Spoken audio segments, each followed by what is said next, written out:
también podemos presentar al siguiente ponente, David Galadí, tecnología nuestro, también es miembro del Consejo de la Escuela Nuestra, y tiene, para mí es un punto a favor, que además de ser profesional, antes ha sido aficionado, para mí es un doble valor. Se doctoró en Barcelona, en astrofísica, en 1988. Es investigador del Centro de Astrobiología y del Instituto de Astrofísica de Andalucía. Actualmente trabaja en el Observatorio de Canadá, en Almería, y es uno de los máximos exponentes en comunicación científica de nuestro país, de lo cual podrá ver ahora mismo. Es autor y coautor de varios libros, algunos ya lo tenemos ahí fuera también. Y en la revista Astronomía que conocemos por ser la persona que era responsable de escribir aquel apartado que se llamaba Perito en Lunas, que durante mucho tiempo había gente que preguntaba quién era el Perito en Lunas. Aquí lo tenemos. Tiene una trayectoria divulgativa muy marcada que se materializa en muchos cursos y conferencias que ha dado en muchos medios de difusión también. Y durante años ha sido responsable de la sección de peritos de Lunas. Es un decidido activista en la lucha contra la contaminación lumínica y además es miembro de la Unión Astronómica Internacional, de la Sociedad Española de Astronomía, donde se encarga del tema de la terminología astronómica, de la Universidad Astronómica de Córdoba, del grupo SELFOS, y de la Sociedad para la Base y Pensamiento Crítico. Y bueno, os dejo con él y nos va a dar una charla sobre exoplanetas y adelante. Encantado.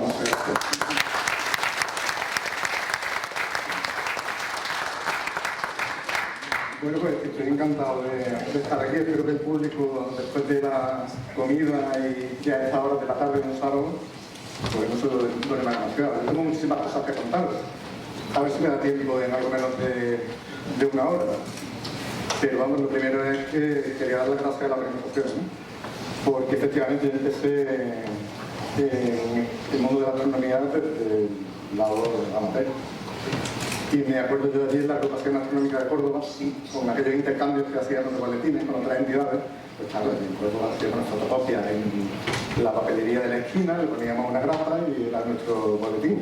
Y lo enviábamos a Valencia, a Sabadell, y nos llegaban unas revistas, unas cosas.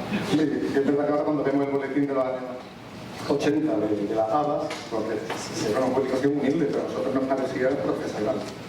Y recuerdo haber estado comentando los contenidos de los distintos boletines que nos llegaban en la época del cometa Halley. También pasa que yo más o menos ando por ahí por los 50 años, año arriba, año abajo. Así que el aniversario este es mío también, casi.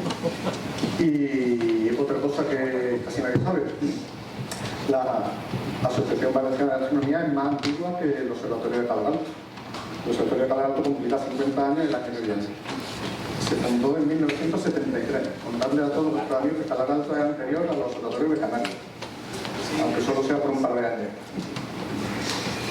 Y pensando en un tema para esta charla que pudiera relacionarse con la historia de la Asociación Valenciana de Astronomía, y teniendo en cuenta que en Calar Alto ahora trabajamos en la búsqueda de planetas extrasolares, pues me pareció interesante que nos planteáramos durante un ratito cómo ha cambiado este asunto en el tiempo de vida que llevamos aquí, como asociación o en mi caso como persona humana. Repetiré varias veces a lo largo de esta charla que el primer planeta extrasolar alrededor de una estrella de la secuencia principal se descubrió en el año 98, eso es casi exactamente cuando tenía la mitad de la Asociación Valenciana de Astronomía. O sea que esta asociación estuvo la mitad de su tiempo de vida sin planetas extrasolares y la otra mitad con. ¿Y cómo ha cambiado la cosa? Pues estoy seguro de que si echáramos un vistazo a los boletines de la ABA, también de Córdoba, de entonces, nos llevaríamos varias sorpresas. Yo recuerdo, por ejemplo, en un boletín de Córdoba sacábamos un resumen sobre teorías de formación de sistemas planetarios. Pero claro, la divulgación de la astronomía en aquel tiempo iba años por detrás de la ciencia. En realidad, en los libros te encontrabas cosas que eran un poco antiguas. Y luego ya en el mundo amateur y en los años 80, pero vamos todavía por detrás, incluso de todo aquello. Entonces allí debatíamos sobre algunas teorías de formación planetaria que estaban ya bastante caducas en los años 80.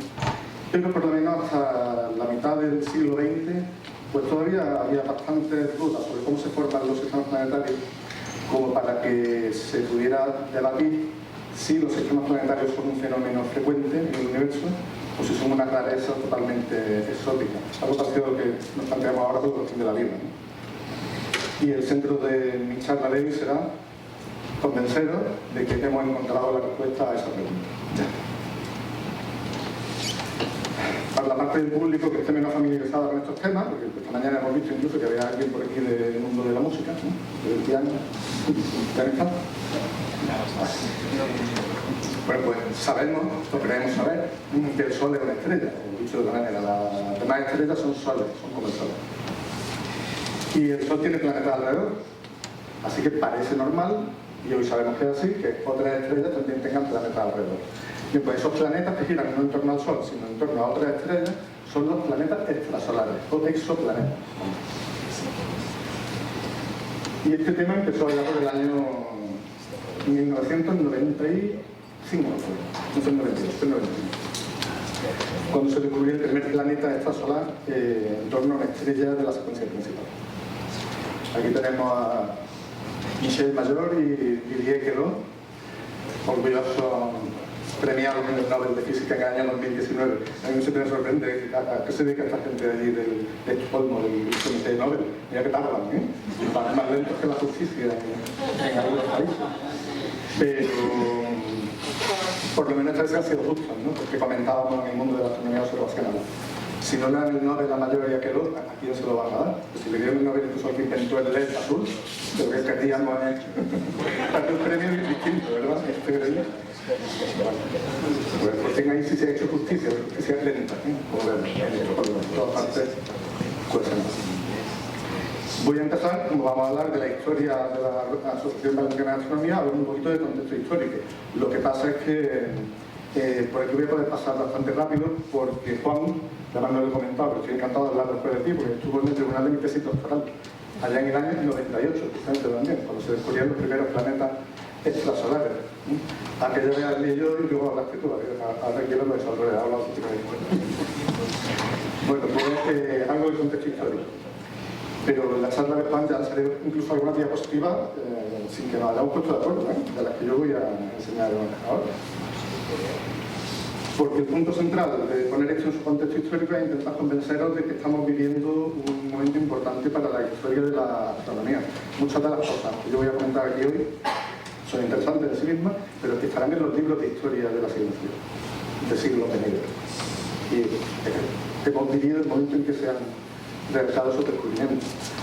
El descubrimiento de planetas extrasolares forma parte de la revolución copernicana, o sea, es parte del proceso que inició en la época aquella de Copérnico.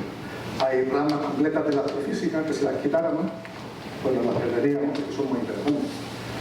Pero no podemos decir que le deban nada a Copérnico, ¿no? A Galileo. Sin embargo, descubriendo planetas extrasolares, estamos prolongando el programa de investigación que empezaron en aquellos tiempos clásicos nuestros predecesores. ¿Ves? Lo puntito. Porque hasta antes de la revolución copernicana el universo acababa en una cáscara esférica negra llena de farolillas que eran las estrellas. Y claro, esa cáscara esférica, el firmamento, ¿no? Le pone ahí el firmamento.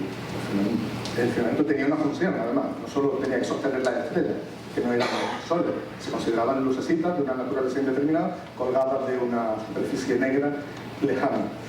Pero además tenía una función, aparte de sostenerla, de moverla, porque claro, las estrellas tienen que darle una vuelta a la Tierra por lo menos una vez al día, algo las tenía que arrastrar. Cuando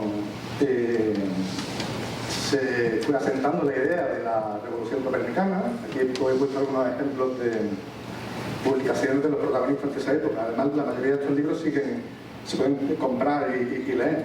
Fijaos aquí en Alianza Editorial, por ejemplo, tenemos El mensaje y el mensajero sideral, con Kepler y con Galileo. Pues fijaos que la revolución copernicana, o el modelo heliocéntrico, digamos, el modelo heliocéntrico no solo coloca al Sol en el centro del universo, en principio yo creía que era el centro del universo, el Sol, sino que deja sin función a la esfera de las estrellas fijas. Si las estrellas ya no dan vuelta alrededor de la Tierra y están quietas, la esfera tiene como única función sostenerla. Pero ¿qué sostiene a la esfera? Bueno, puedo quitar la esfera y dejo las estrellas. ¿Qué sostiene las estrellas? Pues no lo sé, pero el problema es el mismo. Además, al no tener que moverse, porque es la Tierra la que gira, no hay nada que me obligue a pensar que las estrellas están todas a la misma distancia del Sol. De hecho, en este diagrama de Thomas Diggs, del año 1556, veis que proponen que las estrellas, sin identificarlas todavía con otros soles, propone que las estrellas no están pegadas a una esfera, sino que se extienden desde más allá de la órbita de Saturno hasta el infinito. Bueno, hasta el infinito, no llega a poner hasta el infinito, ¿eh? Si lo veis, pues se lo pone. Este orden de las estrellas fijas que se extiende infinitamente hacia arriba. Y bla, bla, bla, en un inglés antiguo muy curioso. Si luego copiáis la presentación podréis ver todos esos detallitos en las diapositivas y también algunos enlaces, los que yo no voy a pinchar ahora, pero con materiales adicionales. Algunas animaciones de la Agencia Espacial Europea y otras cosas. Bueno, fijaos, o sea, el modelo heliocéntrico no solo pone al Sol en el centro, sino abre la puerta a que las estrellas se extiendan hasta el infinito, y el paso natural siguiente fue el que dio Giordano Bruno, sin tener pruebas de ello, cuando afirmó que si las estrellas están extendidas hasta el infinito, flotando en el espacio, y brillan, como brilla el Sol, pueden ser como el Sol. Giordano Bruno propuso que las estrellas son como el Sol, son soles. Esa fue su primera... Por esta puerta y a través de Bruno entró la idea de que las estrellas son como el Sol a la cultura occidental. Curiosamente, ni Copérnico, ni Kepler, ni Galileo, ni Diggs llegaron a pensar, a tomarse en serio nunca que las estrellas pudieran ser soles. Eso lo hizo Bruno. Y poco después pues, ya la idea era tan natural y tan lógica que formaba parte del conocimiento ordinario. O sea, todo el mundo después en esta era de los grandes observadores, ¿no? Todo el mundo daba por supuesto que las estrellas eran como el Sol, sin tener pruebas, pero es simplemente lo más razonable, ¿no? Que las estrellas fueran como el Sol. Aquí tengo, bueno, aquí he resumido unos cuantos pasos, no tenemos tiempo para entrar en todos estos detalles. La cuestión está en que en la era de los grandes observadores todo el mundo daba por supuesto que las estrellas eran como el Sol. Eso no se demostró hasta el año 1878, cuando se midió la primera distancia en estrellas. Fue Friedrich Bessel. Fijaos si es reciente que incluso ya hay fotografías de esta gente. Tenemos aquí abajo a la derecha al hijo de Wilhelm Herschel, a John Herschel, abajo a la derecha, y el de arriba a la izquierda es nada menos que Friedrich Bessel, el inventor de la astrometría de precisión. Es un daguerrotipo. Aquí ya estamos entrando en época no solo fotográfica, sino que, quiero decir, mi abuela conoció a personas de esta generación. O sea que hasta la época de nuestra abuela no estaba demostrado sin lugar a dudas que las estrellas fueran soles, porque no se había medido la distancia ninguna. Sin embargo, todo el mundo daba por supuesto que tenía que ser. Cuando se midió la primera distancia a una estrella, la estrella 61 de la constelación del Cisne, en la reunión que se convocó en la Real Sociedad Británica, la Sociedad Astronómica, ¿no? Con John Herschel, pues este hombre, en el estilo este grandilocuente de la época, le dijo a los miembros, ¿no? Felicito a los miembros de la Sociedad Astronómica Real por haber vivido el día en que la sonda lanzada al universo estelar ha llegado por fin al fondo. Se trata del mayor y más glorioso triunfo jamás presenciado por la astronomía práctica. Así hablaba la gente. Bien, poco después ya se comprobó no solo que las estrellas son como el Sol, sino que el Sol forma parte de una galaxia entre cientos de miles de millones de galaxias. Hay el artículo de Hubble donde demostraba que la galaxia de Andrómeda es eso, una galaxia, y no una nebulosa. Todo lo cual nos fue apartando cada vez más del lugar privilegiado del universo en el que hemos empezado a despacharlo, ¿no? La Tierra como único mundo y en el centro del universo. La prolongación de la revolución copernicana no es mía, estaba en el ambiente. Dio el paso que nos ocupa hoy en esta charla en el año 1995, cuando nuestros dos suizos favoritos descubrieron el planeta en torno a la estrella 51 de Pegaso. Claro, era más o menos la mitad de la vida de la Asociación Valenciana de Astronomía en aquella época. Y desde entonces vaya a ver lo que es las vueltas que ha dado la vida. Que tenía que haber planetas alrededor de otras estrellas es algo que se sabía, del mismo modo que antes de Bessel se sabía que las estrellas tenían que ser como el Sol, aunque no se hubiera demostrado. Porque es que no hay ninguna otra alternativa razonable a los que posiblemente. De manera que en el año 1995, este artículo es de la revista anual de Astronomía y Astrofísica. Es una revista que publica solo un número al año, en el que salen artículos de revisión. Los artículos de revisión son los más prestigiosos en todas las ciencias. Y se invita a grandes personajes de algún campo concreto para que hagan un resumen y una puesta al día de cómo está el asunto, ¿no? Y le encargaron a David Blank que escribiera un artículo en el año 95 sobre qué se estaba haciendo para buscar planetas extrasolares. El señor Blank pues, escribió un artículo en el que decía, de 95, en el momento presente no disponemos de indicios observacional alguno sobre la existencia de ningún otro sistema planetario, ni acerca de vida extraterrestre. Fijaos con qué naturalidad, en una publicación científica de primer nivel, se relaciona la existencia de planetas extrasolares con el asunto de la vida extraterrestre. O sea, está en el programa de investigación actual, el asunto de la vida extraterrestre. Esto no era así en otros tiempos. Hablaba de vida extraterrestre, de Lowell, por ejemplo, y bueno, te tachaban de pirado, porque Lowell estaba pirado. Lo que queremos decir es que la vida extraterrestre, como decía Sagan, es un asunto para el que ha llegado el día de considerarlo un asunto científico serio. Este artículo trata el primero de estos puntos, la búsqueda de otros sistemas planetarios. El resultado de estas búsquedas nos llevará cerca de completar la revolución intelectual iniciada por Copérnico hace 500 años.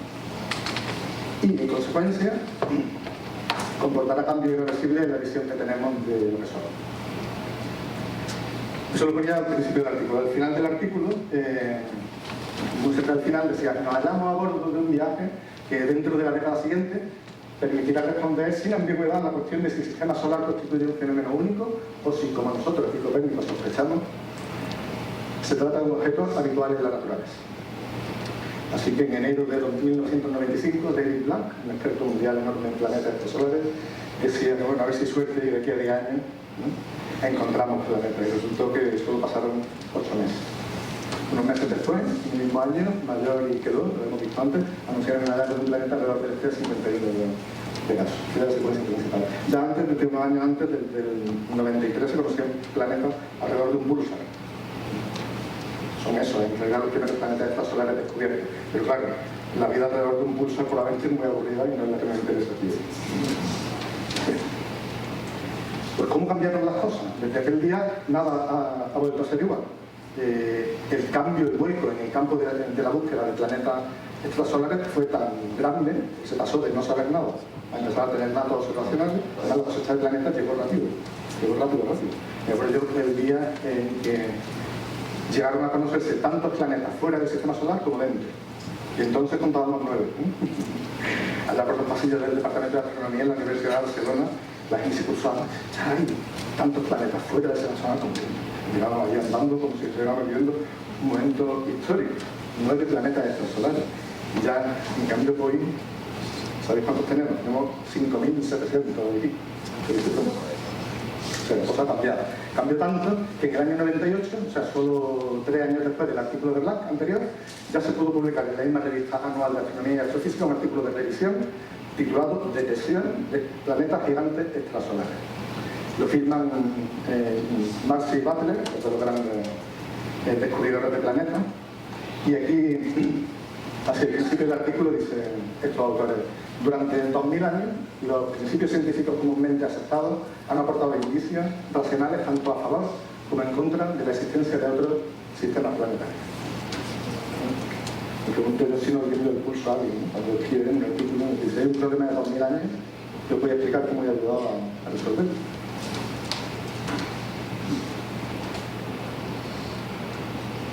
Bien, pues con esto hemos puesto un poco de contexto histórico, de dónde venimos. Ahora vamos a ver dónde estamos y luego ya al final de la charla hablaremos de hacia dónde vamos. Vamos a comentar el estado científico actual de este asunto.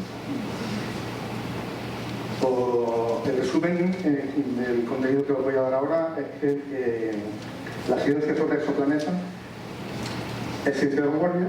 Por supuesto, como casi toda la ciencia de vanguardia, es impulsada por el descubrimiento tecnológico, avances tecnológicos. No es que hoy día quienes nos dedicamos a esto seamos más inteligentes que tienen nuestro cerebro, sino que tenemos aparatos mucho más chulos. Luego enseñaré algunos de ellos.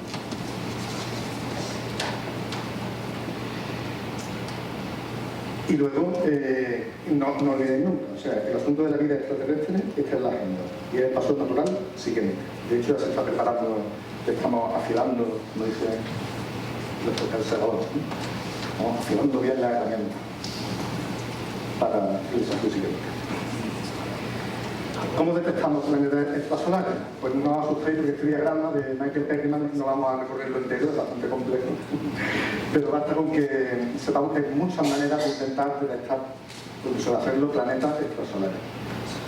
Y hoy aquí hablaremos, no se lo título,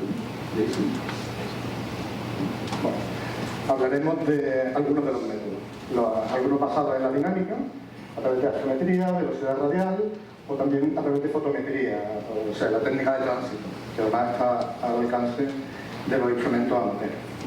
Y alguna otra cosita sobre microlentes y sobre imágenes directas. Pero no vamos a entrar en en las técnicas de descubrimiento de exoplanetas, porque la intención de esta charla no es la exhaustividad, sino dar una pincelada de qué tipo de cosas estamos haciendo y en qué consisten. Porque como se dice, si se ha descubierto un planeta alrededor de la estrella tal, pues es interesante. Pero cuando sepáis además cómo se sabe, que no lo sepáis, que muchos de seguro ya lo sabéis, pues yo creo que vais a alucinar. Voy a contaros cosas alucinantes. Este diagrama no es de este año, de hecho está tomado de uno de esos libros de los que hablaba yo antes. Nosotros que estáis fuera, porque el libro, como es de primeros de año, pues ya está anticuado. Es de la primavera. Había solo 4.000 y pico planetas extrasolares conocidos, ahora ya hemos pasado de los 5.000. Pero en este diagrama tenemos... ¿Perdón? Eso sí, no sé de qué. Claro, aquí se gasta el primer edición, actualizamos por lo que tenemos 5.000, 6.000 o 7.000. Lo dejamos en blanco y cada cual ponga un número el día de lo pongo. Pero fijaos que en este diagrama hay 4.000 y pico planetas.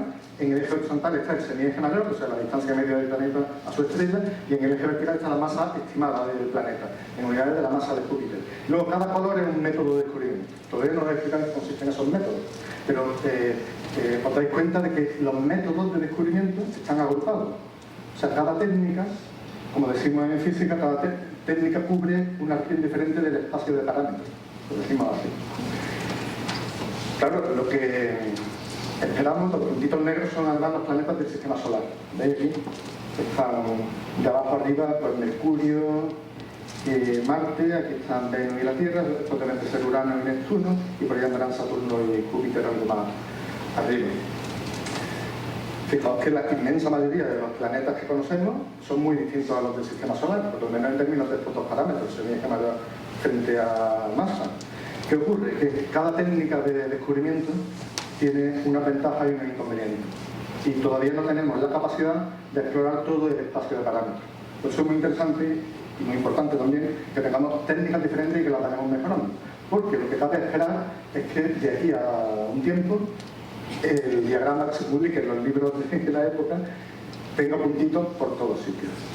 Y en particular se cubra la parte correspondiente a planetas como los de nuestro sistema solar. Pues bien, no todas las técnicas de descubrimiento de planetas extrasolares, pero sí todas de las más importantes están basadas en este asunto, en lo que siempre nos han dicho en el cole, que resulta ahora que es mentira. Nos han dicho, la Tierra gira alrededor del Sol. Pues eso no es verdad, ¿vale? Hombre, aproximadamente, pero tampoco está mal como primera aproximación. Creo que el Copérnico no se esté removiendo en la tumba. Pero, como nos enseñó Newton, lo que ocurre en realidad no es que la Tierra gire alrededor del Sol, sino que tanto la Tierra como el Sol a la vez giran en torno al centro de masa común del sistema. Podemos llamar el centro de gravedad. El Sol, la Tierra, lo busco con una varilla que no pese nada, busco el punto de equilibrio, es el centro de masa.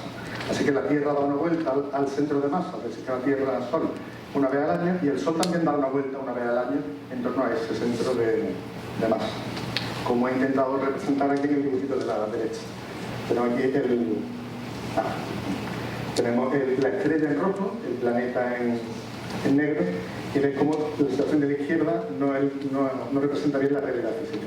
Es mucho más acertado describir el movimiento de los planetas como que tanto el planeta como la estrella se mueven alrededor del centro de masa. Eso pasa también con la Tierra y la Luna, por supuesto.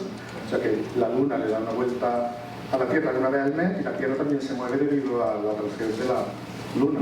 Y también se mueve en una órbita mucho más pequeña, pero también por un mes. Y dos de las técnicas más fructíferas para descubrir planetas extrasolares se basan en este efecto. El planeta no podemos verlo. De hecho, son casos contadísimos los planetas extrasolares que se han detectado. Luego les enseñaré un par de ejemplos. Pero la inmensísima mayoría de esos 5.000 planetas que sabemos que existen no los ha visto nunca nadie. Se detectan por medios indirectos. Y algunos de esos métodos consisten en observar las estrellas para ver si se mueven. Si se mueve de la manera adecuada, pues deducir que hay un planeta alrededor. Unos cuantos números. Yo no soy muy aficionado a poner fórmulas en las charlas divulgativas, pero aquí, como sé que hay un cierto público que viene del mundo docente, quizás secundaria, o interese aplicar como recurso didáctico esta fórmula, que no suele darse cuando se estudia la gravitación. Esta es una fórmula que va partiendo de la fórmula de la gravitación universal de Newton, sabéis, ¿no? La fuerza de atracción de los cuerpos es proporcional al producto de las masas, inversamente proporcional al cuadrado de la distancia que las separa. Si suponemos la velocidad de la órbita circular, ahí tiene que haber una aceleración centrípeta, V cuadrado entre F. Mezclando en el bote la gravitación universal y la fórmula de la aceleración centrípeta, sale con qué velocidad se mueve la estrella debido al planeta. Así que si la estrella tiene masa m mayúscula y el planeta tiene masa m minúscula, la estrella se mueve, bueno, y la separación entre ellas y la distancia d, la estrella se mueve con esta velocidad. Una velocidad que es proporcional a la masa del planeta. Claro, como el planeta es muy pequeñito, pues esa velocidad en principio será pequeñita. Y aquí yo he puesto unos cuantos ejemplos. La Tierra hace que el Sol se mueva a 10 centímetros por segundo. O sea que el Sol describe una órbita a 9 centímetros por segundo a lo largo de un año. Júpiter provoca en el Sol un movimiento a 45 km por hora. Esto es decir, que es una velocidad macroscópica. Los ciclomotores y todas esas cosas van más o menos a esa velocidad. Si la Tierra estuviera donde Júpiter, entre que es pequeñita, si encima la mandamos más lejos, pues haría que el Sol se moviera a menos de 4 centímetros por segundo. En cambio, si Júpiter estuviera donde la Tierra, metéis los datos de la formulita, y os sale que como es muy grande y si encima lo acerco más al Sol, pues el Sol se movería a más de 100 km por hora. Más del doble del movimiento reflejo actual. Bien, el límite de la detección actual está en 4 km por hora. O sea, podemos ver y medir a qué velocidad se mueven las estrellas con una precisión de 4 km por hora. Hay limitaciones físicas para mejorar esa marca, aunque se está intentando, pero ya hay problemas de tipo físico. Pero claro, ¿cómo podemos medir algo tan sutil? La astronomía no era el reino de los miles de millones de años y de las velocidades enormes cercanas a las de la luz. Hoy estamos manejándonos por metros por segundo. Pues vamos a ver varias maneras de medir esos desplazamientos. El primero que voy a explicar es el método astrométrico, que fue el que permitió descubrir la estrella compañera de Sirio, que además fue el mismo Friedrich Bessel también, el que descubrió la compañera de Sirio. El Sirio tiene un satélite, una estrella enana blanca, y la descubrió viendo el movimiento de Sirio en el cielo y observando que hacía oscilaciones, sube, baja. Claro, ese movimiento lateral es debido a que hay otra cosa que tira, y tanto Sirio A como Sirio B se mueven conjuntamente en torno al centro de masa del sistema. Esto lo descubrió Bessel en aquella época. Y durante mucho tiempo se pensó, durante todo el siglo XX, se pensó que este sería el método que daría resultado primero. De hecho, si veis la serie Cosmos de Sagan, cuando explica en la escuela aquella cómo se van a buscar planetas alrededor de las estrellas, el método que explica es este. Intentaremos ver cómo las estrellas se mueven en el cielo y a ver si oscilan, ¿no? De esa manera podremos deducir si tienen compañera oscura, calcular su masa y ver si es compañera oscura es o no es un planeta. Este método intentó aplicarlo un astrónomo neerlandés, Pieter van de Kamp, en los años 60 con la estrella de Barnard. La estrella de Barnard es la segunda más cercana al Sol. Y este hombre murió convencido de que había descubierto 2 planetas alrededor de la estrella de Barnard. Yo tengo libros de divulgación y enciclopedias del año 80 que hablan de los 2 planetas de la estrella de Barnard, descubiertos por Van de Kamp. Seguramente los boletines de ABA de los primeros años se hable de este asunto, porque trajo bastante cola y hubo muchos debates sobre esos planetas. Se comprobó, y además no mucho después de la publicación, que en realidad no era verdad. O sea, Van de Kamp lo que había medido eran errores de medida en su placa fotográfica. Pero bueno, yo intento aplicar esta técnica, ¿no? La técnica astrométrica, a ver cómo la estrella oscila en el campo de visión. Aquí hay un enlace a una animación, que no vamos a poner, no tenemos tiempo, de la Agencia Espacial Europea, y que explica cómo el satélite Gaia está ahora aplicando esta técnica en la medida de la estrella. Ahí tenéis el satélite Gaia. Pero Gaia mide la posición y el movimiento de las estrellas con una precisión alucinante.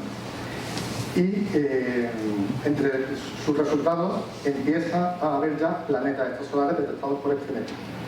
O sea que los primeros planetas descubiertos por este método, que parecía que iba a ser el más fructífero, en el siglo pasado, no han llegado hasta este año, hasta 2022, perdón. Sí. Con la última publicación de datos de Gaia.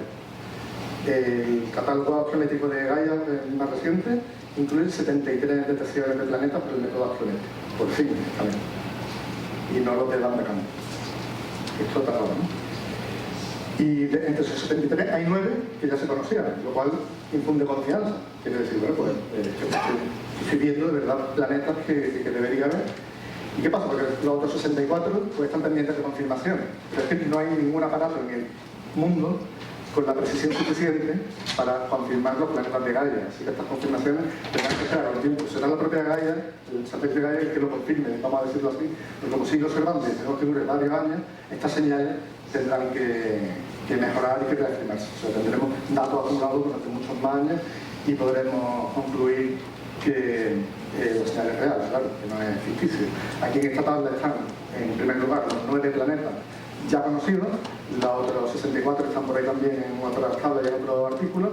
¿Y qué pasa? Porque cuando se miráis la publicidad que se hizo de la misión Gaia, cuando se lanzó el satélite, se dijo, Gaia va a descubrir miles de planetas extrasolares.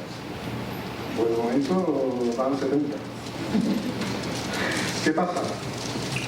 Bueno, nosotros estamos en contacto con la gente de Gaia y nos van soplando, nos van diciendo tranquilos que hay muchas sorpresas por venir y los planetas de Gaia van a venir de verdad y como mínimo por centenares, si no realmente por miles.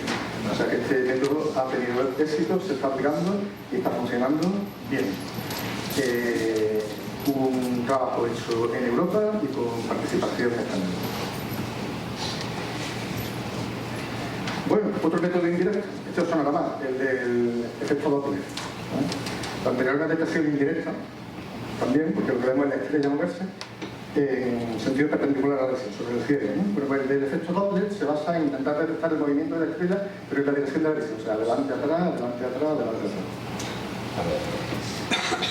A través del efecto Doppler. Claro, cuando se habla de efecto Doppler, pues casi que es inevitable hablar de ambulancia o de trenes, ¿no? Yo tenía una diapositiva con un tren, pero la ambulancia no pero la he quitado porque no podía sacar tanto dibujito. Pero he dejado esto, ¿no?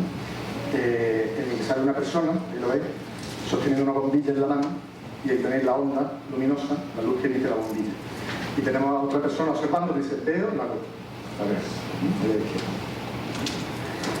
Ahora la persona se pone a correr y se produce lo que llamamos el efecto Doppler, o sea, cambia la frecuencia de la onda. Por la parte delantera, la onda se comprime, la luz sigue viajando a la misma velocidad, pero la onda se comprime, de manera que cambia la longitud de onda o la frecuencia, y perceptualmente eso implica un cambio de color. El color de la bombilla tiende hacia el azul. La persona que observa ve la bombilla de un tono más azul, cuando la fuente emisora se le aproxima. Y cuando la fuente emisora se aleja, ocurre lo contrario. Aumenta la longitud de onda, baja la frecuencia y visualmente lo que percibimos es que la luz de la bombilla se vuelve más rojiza. Por eso hablamos de desplazamiento al rojo, desplazamiento al azul. Y esto se trata de medir. Yo cuando hice este dibujito, Como le digo a mi hijo, este es ese tiempo que los años empezaban por uno, cuando hice este dibujo. Y lo hice con un tono así un poco humorístico, ¿no? Diciendo, un tío con una bombilla corriendo y vamos a detectar el cambio de color, ¿no? Es como si yo apunto el punto rojo, ahora, cuando yo me acerque hacia allá, veréis que se vuelve más azul, ¿veis? Lo veis más azul, y ahora es más rojo todavía. Claro, las personas que corren más, porque por ejemplo que corren rápido, hacen 100 metros en 10 segundos, o sea, van a 10 metros por segundo. Yo decía, qué cosa más divertida, qué gracioso. Y me acuerdo que ahora estoy trabajando en el observatorio de Calaralto, donde tenemos un aparato que se llama Cármenes y que mide los cambios de color de las estrellas con una presión de 1 metro por segundo. O sea que si yo apunto el telescopio de 3,5 metros de Calaralto al punto, vosotros no lo veis, pero con el telescopio de 3,5 metros veríamos que ese punto realmente mueve 1 metro por segundo, cambia de color. ¿O no es algo así? Así que esto ya no es una broma, esto son 10 metros por segundo. Esto se hace ya solo, como dicen en el norte, porque bufáis tampoco. Bueno, ¿y cómo lo hacemos en detalle? Pues lo que hacemos es, a estos aparatos los llamamos espectrógrafos, más que nada para hacernos la lengua, porque deberíamos llamarnos las máquinas del arco iris. Lo que hacemos es fabricar el arco iris de la estrella. Igual que la luz del sol, cuando entra en una gota de agua se descompone en colores, lo que hacemos en el observatorio es, el telescopio es un poco más moderno y más decente que este, pero en principio porque funciona el mismo, tomamos la luz de la estrella con un telescopio para recoger más fotones, metemos la luz en un prisma o algo equivalente que descompone la luz en el arco iris de la estrella. Al lado en el observatorio tengo una fuente luminosa en reposo, no es una vela encendida, pues he puesto ahí, pero algo se parece mucho, realmente, es casi así. Y comparando el arco iris de la estrella con el de la fuente en reposo, puedo ver si la estrella se está moviendo, acercándose o alejándose, detectando el cambio de color en el espectro. Esa es la técnica. Claro, lo que medimos es cuánto se desplaza hacia el azul o hacia el rojo el espectro de la estrella. Eso le llamamos zeta, ¿no? El desplazamiento al rojo o al azul. Y a partir del desplazamiento al rojo, la velocidad a la que se acerca o se aleja la estrella se calcula trivialmente. La velocidad de la luz por el desplazamiento al rojo o al azul si es negativo. Y de esa manera mido la velocidad y podemos medirla, como digo, con precisiones que rondan 1 metro por segundo. Y así salen estas gráficas tan bonitas. Aquí tenéis la señal de 3 planetas en torno a una estrella. Aquí a medida que pasa el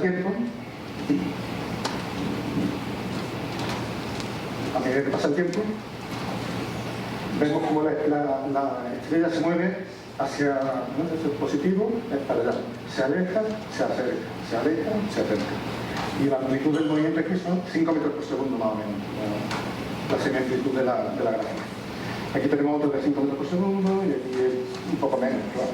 Este es el tipo de medidas que se toman para detectar planetas extrasolares por el método de la velocidad variable. Claro, aquí veis la gráfica y digo, claro, se acerca, se aleja, se acerca, se aleja, pero uno puede ser, aquí veis una cantidad de cosas increíble. Aquí hay información sobre, bueno, os voy a contar. Por ejemplo, esta otra gráfica, de otra estrella, este es 70 de Virgo. Ahí también se ve, ¿no? La estrella se acerca o se aleja, pero no es distinto esta gráfica a la anterior, creo que lo tengo aquí. Quiero decir, estas gráficas son sinusoides, o sea, son como simétricas, ¿no? Como ondas muy bonitas, muy... En cambio esta, una más picuda, diréis, vale, ¿por qué? De verdad que estáis viendo que el planeta que hay alrededor de la estrella 70 de Virgo tiene una órbita excéntrica. Se puede calcular la excentricidad de la órbita. Fijaos, sabéis que cuando la estrella pasa por el periastro, por la segunda ley de Kepler, mueve más rápido. Y cuando va por el apoastro, va más despacio. Eso es lo que vemos aquí. Aquí se pasa mucho rato la estrella, más despacito, y de pronto ya se acerca al periastro. Y por eso esta parte de la gráfica es más estrecha, cosa que no ocurre cuando la órbita es circular. Cuando la órbita es circular, el tiempo que pasa la estrella en una parte o en otra de la gráfica es la misma. Así que, analizando la forma de la curva, podemos deducir la excentricidad de la órbita del planeta. De ahí aquí tenéis otra órbita excéntrica, porque no solo sacamos la excentricidad, sino que aquí es que también me había dado cuenta antes, ¿no? No solo sabemos que la órbita es excéntrica, sino que la línea que une el periastro con el apoastro está contenida en el plano del cielo. ¿Lo veis, no? No, pensé que no se ve. Pero, porque cuando esa línea no está contenida en el plano del cielo, la gráfica se vuelve algo de este tipo. O sea que la gráfica esta de la estrella se acerca, se aleja, hay una cantidad de información alucinante. Nos permite saber que hay un planeta. Luego veremos alguna otra cosa que podemos sacar más. También podemos deducir la excentricidad de la órbita, incluso alguna información sobre cómo está orientada esa órbita respecto a la visual. Bueno, la órbita, no el plano, eso no lo sabemos, pero sí la línea de los ábsides, que llaman. Aquí tenéis otros ejemplos de curvas de velocidad radial de estrellas debido a la presencia del planeta a su alrededor, que implican órbita excéntrica. Y a veces muy excéntrica, ¿eh? Sabéis que en el sistema solar la excentricidad de la órbita planetaria es casi cero. El más excéntrico es Mercurio, pero en cambio aquí ¿veis? Tenemos 0,45, 0,69, o sea que hay planetas muy excéntricos por ahí, y otros también que son muy pocos. ¿Y qué pasa si hay más de un planeta? Pues tenemos las sinusoides superpuestas de todos ellos a la vez. Aquí tenéis otra gráfica de un artículo del año 2006, es un sistema planetario con 3 planetas. Y claro, la señal de los 3 planetas se superpone y lo que tiene ahí es una gráfica endiablada que también se puede resolver y se puede extraer toda la información. De este planeta en concreto pues se sabe que hay, esos son 3 planetas en el sistema planetario. Otra fórmula.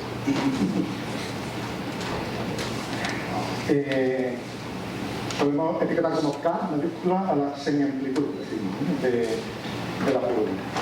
¿Y qué ocurre? Que la órbita del planeta tiene que formar un cierto ángulo con la visual, eso tendría que ser un ojo, ¿no?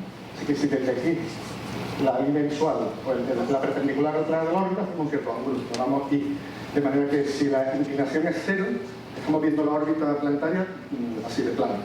Eso quiere decir que el planeta se mueve así, la estrella también, y no hay velocidad radial, así que no podemos detectarlo. En cambio, cuando vemos la órbita de Cantor, inclinación 90 grados, todo el movimiento reflejo de la estrella se traduce en velocidad radial y lo vemos mejor. ¿Qué ocurre? Cuando detectamos un planeta por esta técnica no tenemos ni idea de cuál es esa orientación. Así que hay una cierta incertidumbre que se traduce en eso, en el seno del ángulo de inclinación. Pero la amplitud de la curva está relacionada, fijaos, por un montón de cosas interesantes.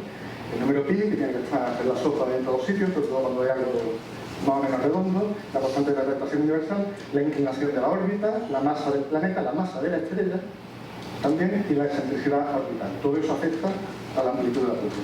Y por tanto, analizando bien la curva, podemos sacar información sobre todo estos datos. Este es el periodo del planeta. Sí, suponemos que la órbita es circular y usamos la unidad de medida adecuada, pues no sale esta formulita tan chula, que también podría aplicarse en algún curso de secundaria como aplicación didáctica. Y fijaos que adaptando de la manera adecuada las variables, podemos calcular la cantidad m, la masa del planeta, por el seno de ellos. O sea, esta es una estimación, una cota inferior a la masa del planeta.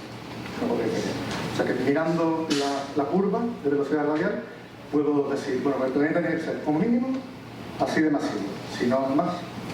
Claro, como no tengo resuelta la cuestión de la inclinación de la órbita, no puedo hallar una cota superior, solo tengo una cota inferior. El como mínimo tiene esa masa, podría tener más. Yo puedo pesar planetas que ni siquiera he visto. Aquí hay una animación, tampoco pondré ahora, pero en ahí se veía cómo el planeta y la estrella se van moviendo juntos y cómo cambia el espectro, cómo va virando al rojo y al azul. Este es el telescopio Zeiss de 3,5 metros de Palo Alto, se lo doy donde yo trabajo, que está equipado con el espectrógrafo Carmen, que es un espectrógrafo que toma espectro en luz visible y en infrarrojo también. El brazo infrarrojo está hecho en España y ahí tenéis algunos de nuestros héroes favoritos, el equipo técnico del Instituto de Astrofísica de Andalucía, metiendo el espectrógrafo en el tanque de vacío, midiendo velocidades radiales al límite de 1 metro piso. Desde Almería. Y de esta manera se encuentran cosas pues tan chulas y tan alucinantes como esta. Claro, bueno, es una excepción en Almería porque como el planeta que está alrededor del Próxima Centauri, el Próxima Centauri no se ve desde la península ibérica. Pero bueno, observando desde el Observatorio Europeo Austral, en Chile, con aparatos muy parecidos al que acabo de enseñar, se ha descubierto que en el sistema de Alfa Centauri, que es un sistema triple, la componente más cercana, que es una estrella enana roja llamada Próxima, tiene al menos un planeta alrededor. ¿Veis? Velocidad radial en metros por segundo. Esto tiene una amplitud, pues 0,5, pues sí, la amplitud quizás sea 2, 3 metros por segundo, no sé. Así que planeta a la vuelta de la esquina. La siguiente, aquí hay algunos datos sobre ese planeta. Ah, por cierto, el descubridor de este artículo, de este planeta alrededor del Próximo Centauri, un chico español, Guillermo Anglado, Escudero, y sus colaboradores. O sea, estamos haciendo cosas para los libros, bueno, yo, Guillermo Anglado haciendo cosas para los libros. Aquí hay algunos datos del planeta que hay alrededor del Próximo Centauri después de Neptuno. Este es el planeta más cercano. Que sepamos, ¿no? Pero a donde sí hemos apuntado desde el observatorio de Calar Alto es a la estrella de Barnard, la siguiente estrella después del sistema de Alfa Centauri. La estrella de Barnard está en el hemisferio norte y aquí Ignacio Rivas y otros con el espectrógrafo del telescopio de Cármenes resolvieron lo que habría sido el sueño del Piet Van de Kamp. Hemos visto que efectivamente la estrella de Barnard tiene al menos un planeta. Lo que pasa es que no se parecen nada a los dos planetas que proponía Van de Kamp. Y el método de descubrimiento ha sido muy distinto. Pero ahí lo tenemos, ¿no? También la estrella de Barnard tiene al menos un planeta. Veis que entre los datos que se dan, cuando se descubren planetas por este método, pues se le pone masa mínima, ¿veis? Masa mínima, o sea, masa por el seno del planeta. Es una fotografía. Pero bueno, ese planeta tiene como mínimo 3 veces y cuarto la masa de la Tierra.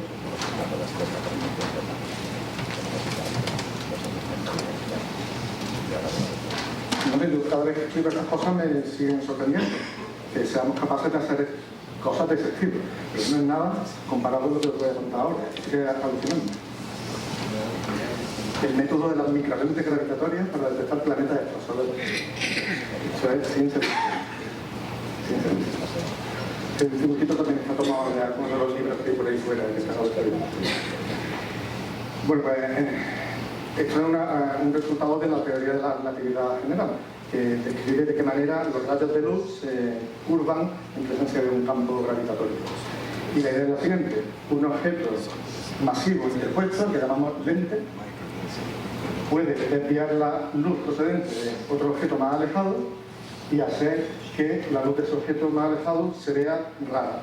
Se vea, en principio, que me interesa ahora, aparte de muchas otras cosas más o menos feas que le puede pasar a la luz, lo más importante que me interesa ahora es que se abrillanta.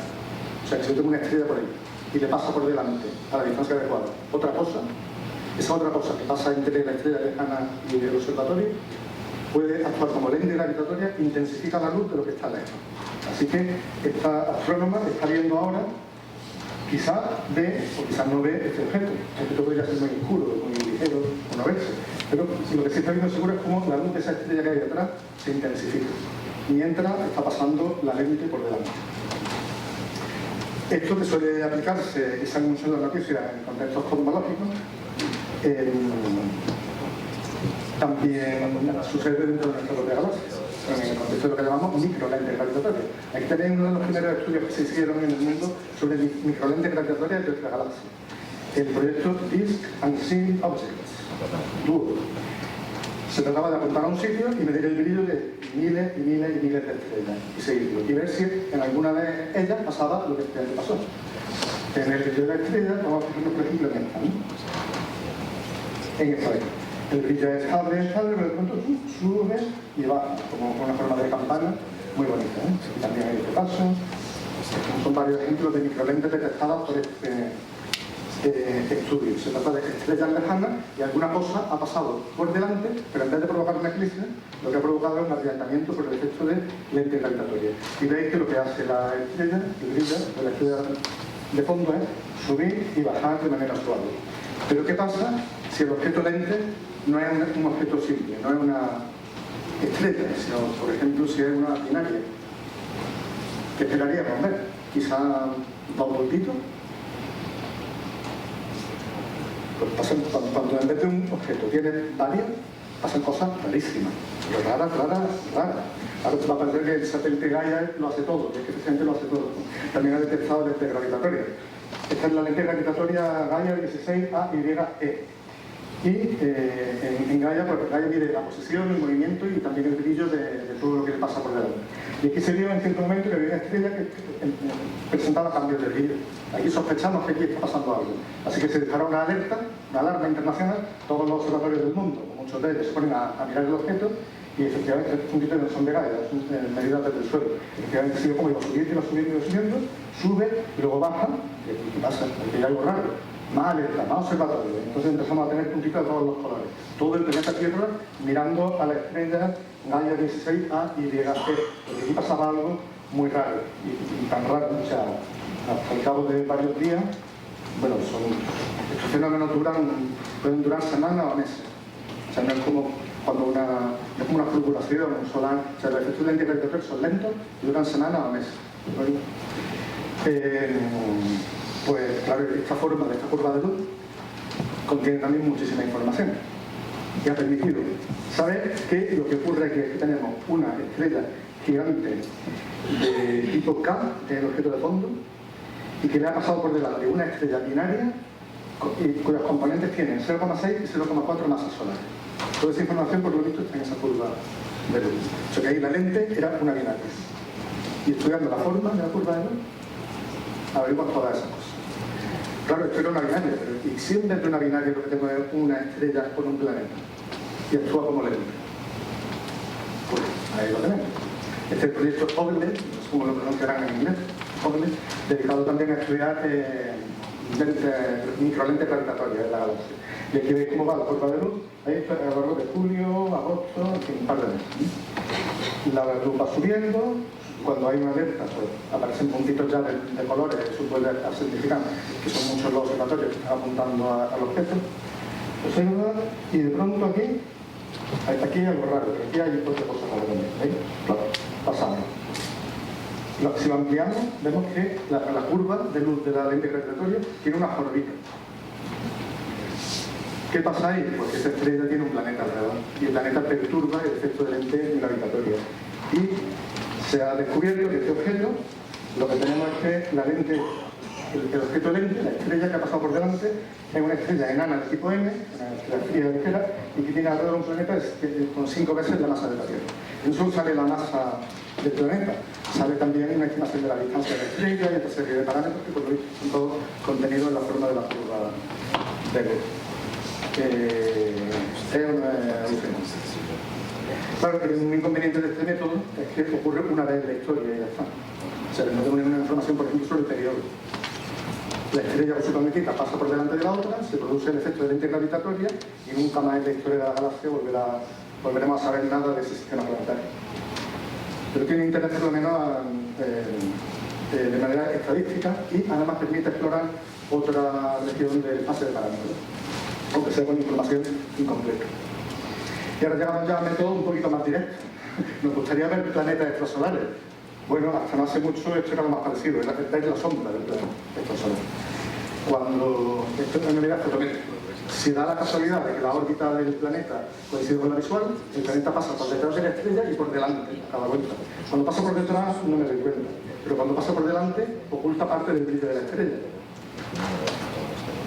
Aquí, y el brillo aparente de la estrella baja.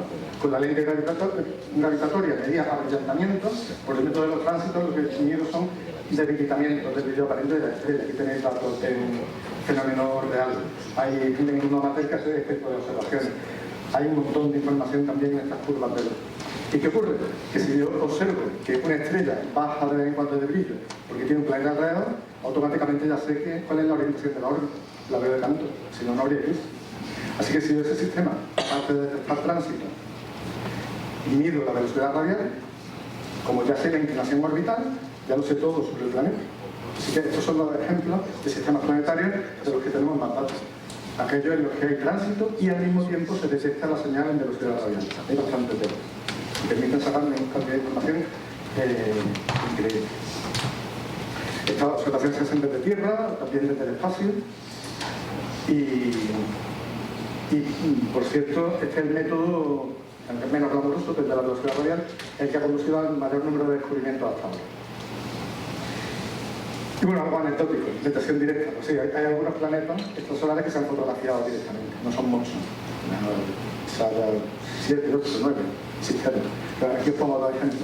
HR8799 y esta otra que es estrella esta, bueno, si ponéis 51 del Hídano, que es el planeta. O sea, en algunos casos los planetas sí hemos llegado a verlo, pero muy poquito. En esa mayoría de casos no. Bien. Por eso os he dado algunas pinceladas sobre cómo estamos detectando planetas extrasolares. No sé muy bien cuánto tiempo me queda. Pues me he mirado, creo que en 10 minutitos, 5. Pues vamos a hablar del paso siguiente, de la habitabilidad, de la que se habla tanto. Os recomiendo este libro tiene un puntillo técnico, ¿vale? O sea que quien quiera enfrentarse a él conviene que tenga algún, en fin, que no le dé miedo las fórmulas, ¿no? Pero es un libro muy completo y trata el asunto de la habitabilidad planetaria. El título que le han puesto, yo creo que lo han puesto por fastidiar, porque aparte de que es impronunciable, ¿no? Inhabitabilidad planetaria, con el paréntesis, luego el subtítulo es la refiere a fundamentos de astrogeobiología. Si le echáis un ojillo a ese libro, que este no está ahí fuera, me da pena, veréis que este concepto de habitabilidad es un poco fantasmagórico. Mucho cuidado. En astronomía, bueno, en ciencia en general, ¿en qué ciencia? En todo. En política, cada vez. Muchas veces usamos las palabras con un sentido distinto a lo que capta quien la oye. Estamos cansados de decir que la gran explosión, ¿no? El Big Bang no es una explosión. Que las nebulosas planetarias no tienen nada que ver con un planeta. La lista podría ser muy larga, ¿no? Entonces, ha llegado el momento de confesar en público que el concepto de habitabilidad planetaria, tal y como lo conocemos y manejamos hoy en día, probablemente tenga muy poco que ver con la habitabilidad. Es una cosa muy ligera, porque la habitabilidad es un concepto muy complejo. Habéis visto lo que nos ha contado Carlos Briones esta mañana. Es muy complejo y se suele tratar de una manera muy aproximada, muy simplificada, con brocha gordo.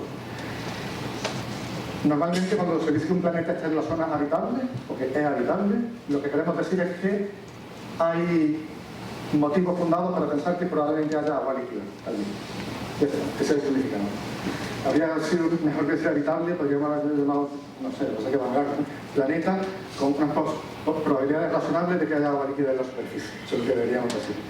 Pero debemos evitar el peligro de pensar que cuando decimos que un planeta es habitable, debemos evitar pensar que el planeta es habitable. Porque a lo mejor lo es, pero a lo mejor no. Hay una probabilidad elevada de que tenga agua líquida en superficie. Claro, incluso esta simplificación depende de un montón de cosas. Depende de cómo sea la estrella, de cómo es la relación entre la estrella y el planeta. A qué distancia está, si hay fluctuaciones, si hay... de las características del planeta, ¿no? En particular. Pensad que si este criterio de habitabilidad se aplica en su versión más simple a la Tierra sale no habitable. Sale que la temperatura en superficie es de 4 bajo cero o una cosa así.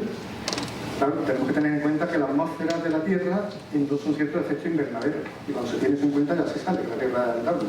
Así que mucho cuidado. Esto es muy resbaladizo, ¿eh? Lo del concepto de habitabilidad. Depende de las características del planeta, en particular de la atmósfera. Y luego se discute mucho la relación de otros parámetros, o sea, si la rotación es sincrónica, si la estrella es binaria, ¿qué pasa? ¿Es habitable aquello o no? La estabilidad rotacional, la Tierra tiene una rotación estable porque tenemos la Luna. Pero un planeta sin un satélite grande tendrá una rotación estable o será caótica. ¿Cómo afecta eso a las posibilidades de vida? Nadie tiene ni idea. Y luego los procesos geológicos, ¿no? La tectónica de placas, el campo magnético es fundamental. Pero claro, la Tierra tiene campo magnético. Venus, que es idéntico a la Tierra en casi todo lo demás, no tiene campo magnético. Venus y la Tierra, si otro planeta es hermano y muy parecido, pues uno es habitable y el otro pues ni persona, ¿no? Mucho cuidado con el concepto de habitabilidad. Es complejo. Así que cuando vemos diagramas como estos, en los que se nos habla de la zona habitable en torno a una estrella, con márgenes optimistas o conservadores, pues tenemos que tener muy presente que a lo que nos estamos refiriendo es que probablemente aquí, o con más fiabilidad en este intervalo de distancia, es posible que estos planetas tengan agua líquida en superficie. Porque también puede tener. También puede tener. Aquí tenéis un diagrama en el que se representa cuánta radiación recibe el planeta de su estrella frente a la temperatura superficial de la estrella. Y aquí se ve que hay planetas de todo tipo, y en la zona verde, donde tenemos Marte ahí en el borde, Venus está por aquí fuera de la zona habitable por la izquierda, la Tierra, mal irían las cosas si la Tierra no estuviera, ¿no? Aquí en la zona habitable. Y vemos que hay planetas de todo tipo.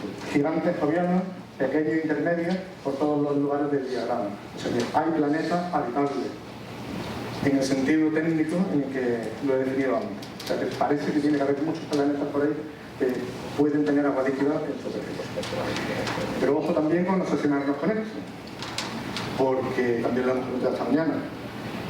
Y los satélites helados de Júpiter y Saturno están fuera de la zona habitable y lo estamos considerando objetivos interesantes desde el punto de vista astrobiológico.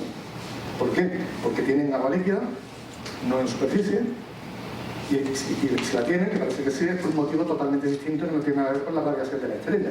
Pero que igual hay muchos más mundos habitables de verdad, con mayúsculas, de los que estamos contando aquí, restringiendo la búsqueda solo a aquellos que podrían tener agua líquida en superficie. Claro, como esto del agua líquida en superficie es solo un parámetro, hay quien se ha inventado el parámetro de similaridad con la Tierra, ¿no? Es Similarity Index.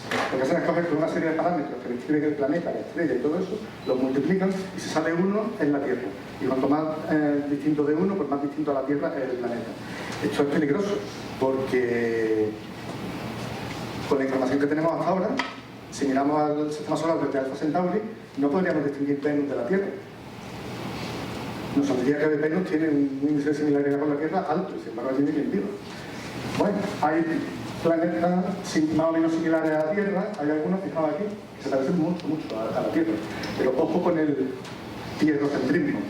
Que haya vida en la Tierra no quiere decir que solo pueda haber planetas similares a la Tierra. Yo creo que esta aproximación al problema es un poco extremista. Pensar que puede haber vida, para que haya vida en un planeta tiene que ser como la Tierra en todo. Probablemente eso no sea así, lo que pasa es que nadie lo sabe. Podéis consultar el catálogo de exoplanetas habitables. Hoy día, de esos 5.000 que se conocen, no llegan ni a 60 los planetas que pueden tener agua líquida en superficie. Pero bueno, algo es algo. Podéis ver subiendo a estas páginas un montón de información sobre distintos planetas habitables. En particular, pues, el que encabeza todas las clasificaciones hoy día es uno descubierto desde Caladón. El planeta B de la estrella T Garden, descubierto con el telescopio que he enseñado antes, tiene un índice de similaridad con la Tierra de 0,95.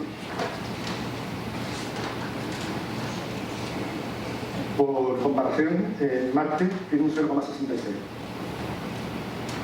Eso quizás no significa nada. Y Garden D encabezando todas las clasificaciones de planetas potencialmente habitables. Lo que pasa es que se dice potencialmente habitable no significa que sea potencialmente habitable. Significa lo que he dicho. Agua líquida en superficie, quizás. Claro, si yo tengo la masa del planeta y tengo su tamaño, porque mido la profundidad del tránsito, en esos casos puedo calcular la densidad y puedo empezar a hacer hipótesis sobre la estructura interna. Así que sabemos que hay planetas gaseosos, hay planetas rocosos, hay planetas con la superficie probablemente cubierta de agua al 100%, puede ser agua helada, puede ser agua líquida. Hay una variedad enorme en el zoológico de los planetas extrasolares, sean o no sean habitables. Hay también otra página interesantísima, con un montón de información sobre sistemas planetarios reales y con un montón de posibles aplicaciones didácticas. ¿Y dónde están esos planetas habitables? Pues en una de las páginas que os he enseñado podéis ver este diagrama sobre el cielo y estoy hablando. Sobre el cielo están representados esos 60-70 planetas habitables. Tenemos algunos por aquí, por allá, uno por aquí, uno por allá. ¿Qué pasa aquí? De los 60 o 70 parece que la mayoría están en esa zona. Punto. ¿Será aquí donde está formándose el imperio galáctico? Esto, si miráis en detalle el mapa, pues se ve que está en la región del Cisne, allá por la zona más o menos donde está la estrella 61 del Cisne, por ahí. ¿Qué pasa allí? ¿Es el criadero de civilizaciones de nuestra galaxia? Pues no, pasa algo todavía mucho más interesante y más prometedor. Resulta que la inmensa mayoría de planetas descubiertos hasta ahora se han descubierto por efecto de tránsito. Y la inmensa mayoría de descubrimientos lo ha hecho el satélite Kepler de la NASA. Y el satélite Kepler descubría planetas apuntando a esa parte del cielo solo, única y exclusivamente. ¿Qué quiere? Pero fijaos, que son muy prometedores, porque eso quiere decir que cuando miremos por todo el cielo vamos a encontrar planetas habitables en cantidades industriales. Se avecinan buenos tiempos para la exobiología. No os perdáis tampoco esta página, que tiene versión incluso en castellano, la enciclopedia de los planetas extrasolares, y voy a acabar con un resumen de lo que podemos esperar en el futuro inmediato. Vale, ya tenemos más de 5.000 planetas, siguen descubriendo un ritmo, bueno, cada vez más acelerado. Cada vez descubrimos mejor el espacio de parámetros, ya conocemos bastantes planetas semejantes a la Tierra, más o menos, en algunos sentidos, y el paso siguiente, sin lugar a dudas, será la búsqueda de vida extraterrestre. Así que atención a las misiones actuales y futuras. Gaia va a descubrir muchos más planetas. El telescopio espacial nuevo incluso podría empezar a ofrecernos análisis detallados del contenido de la atmósfera, lo cual nos permitirá refinar bastante mejor en algunos casos ese concepto de habitabilidad. Pero, como os digo, sin meter una atmósfera y suponer algunas de sus características, no hay manera de saber si un mundo puede tener o no agua líquida. Y también atención a los telescopios extremadamente grandes, como el que está construyendo el Observatorio Europeo Austral, con participación española en el Cerro Armazones en Chile. También serán capaces de analizar la atmósfera de exoplanetas. Voy a acabar, en fin, con una reflexión interesante. A ver. Os he comentado que hay un planeta en torno a la estrella próxima Centauri y otro alrededor de la estrella de Barnard, ¿no? Claro. En nuestra galaxia, ¿cuántas estrellas hay? Más o menos, por ese modo. Depende del libro que miren, ¿no? De 100.000 y 400.000 millones de estrellas. Más bien deben de ser más de 400.000 millones de estrellas, porque la inmensa mayoría de estrellas son muy ligeras y ese estima siempre suele dar 100.000 millones la masa solar. Quiere decir que muchas estrellas muy ligeras. Casi todas las estrellas de nuestra galaxia son enanas de tipo N, estrellas rojas. Así que yo, imaginaos un saco grande y lo lleno con pelotas de ping-pong, representando las estrellas de la galaxia. 400.000 millones de pelotas de ping-pong. Y quien me ha preparado el saco ha tenido el detalle de a cada estrella que tenga planeta, o ponerle un punto con el rotulador. El saco, yo meto el brazo en el saco, 400.000 millones de dólares. Hago así y saco una pelota al azar. Y tiene un punto negro. Eso es lo que hemos hecho con Próxima Centauri. Próxima Centauri es una estrella de nuestra galaxia escogida al azar. Viene un extraterrestre de otra galaxia y si voy a elegir una estrella al azar en esta galaxia, voy a elegir la que está al lado del Sol. Es una al azar. ¡Pum! Tiene un planeta. Meto el brazo otra vez, le saco. Revuelvo 400.000 millones de bolas menos uno. Saco otra, caramba, otra con un puntito. La segunda estrella más cercana al Sol, la estrella de Barnard. Un planeta sin más. ¿Y qué pasa? Que cada vez que miramos con Carmen o con cualquier otro instrumento a una estrella enana tipo M, vemos que todas tienen planetas. Es que los recursos de la lengua castellana se quedan cortos, nunca no se decía. Hay planetas a punta de bala, ¿no? Como diría yo aquí, a porrillo, a mogollón. Planeta a troche y noche, no se diría en catalán, a gros, no lo sé. El caso es que estamos en un momento en el que nos hemos percatado de que las estimaciones más optimistas sobre la existencia de sistemas planetarios en el universo, las previsiones más optimistas de antes de que empezaran a descubrirse estos mundos, pecaban de un pesimismo extremo. El universo está repleto de planetas. O sea, es literalmente cierto lo que decía Giordano Bruno. Existen pues, innumerables soles, existen infinitas tierras que giran igualmente en torno a dichos soles. Del mismo modo que vemos a estos 7 planetas, entonces eran 7, girar en torno a este sol que está cerca de nosotros. Bruno tenía razón, eso no le salvó la vida. Tampoco está ya entre nosotros Frank Drake. Esta es la segunda vez hoy que vemos esta fotografía. Este hombre murió convencido de que estaba a la vuelta de la esquina no era descubrir vida extraterrestre, sino vida extraterrestre inteligente. Eso es para nosotros. Y aquí tenemos otra vez la famosa ecuación de Drake. Bueno, por lo menos este hombre se fue sin la alegría de que se haya descubierto vida inteligente por ahí fuera. Pero sí podemos decirle algo, ¿no? Al señor Drake, igual que a Bruno podemos decirle, usted tenía razón, pues aprenderéis, esté donde esté, podemos decirle tranquilo, doctor, que estamos trabajando en ello. Y que ya sabemos cuántas estrellas se forman al año en la galaxia, más o menos 5. Pero este subtema es igual a 1. Todas las estrellas tienen planeta, más o menos. Y ya tengo.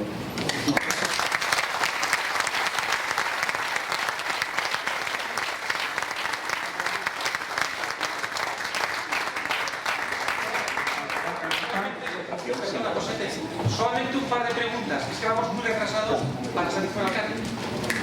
Un par de preguntas solo. Los dos primeros que ¿Me oís? ¿Alguna pregunta, por favor?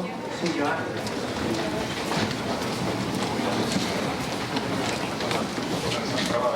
Yo prometo contestar con brevedad. Hola. Si hace 300 años había un sol, si hace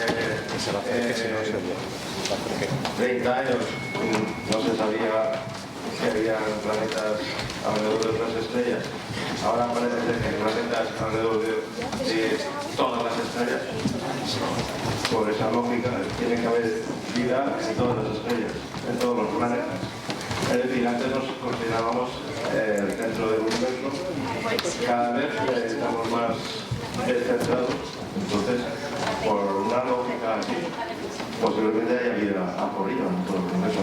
Tal vez esa pregunta fuera más directa para señor Pérez. No, pero o sea, el hecho de vincular esta línea de investigación con la revolución copernicana consiste justamente en eso. El copernicanismo no es solo decir que el Sol es en el centro y no la Tierra. Es ir descubriendo cada vez más, cada hallazgo nuevo, que la humanidad en concreto y nuestro planeta en general no tienen nada de especial en el universo. Desde este punto de vista, incluso la teoría de Darwin, ¿no?, copernicana, porque va en esa misma línea. Pensar que la humanidad no tiene nada de especial en el resto de especies animales o vegetales. Las líneas de investigación van por esa línea, van por ahí. Pero ¿qué pasa? Y esto va a ser muy breve, pero así como hasta que no hemos empezado a descubrir planetas extrasolares no se sabía si los sistemas planetarios eran frecuentes o no, y al final son hiperfrecuentes, pecábamos de pesimistas.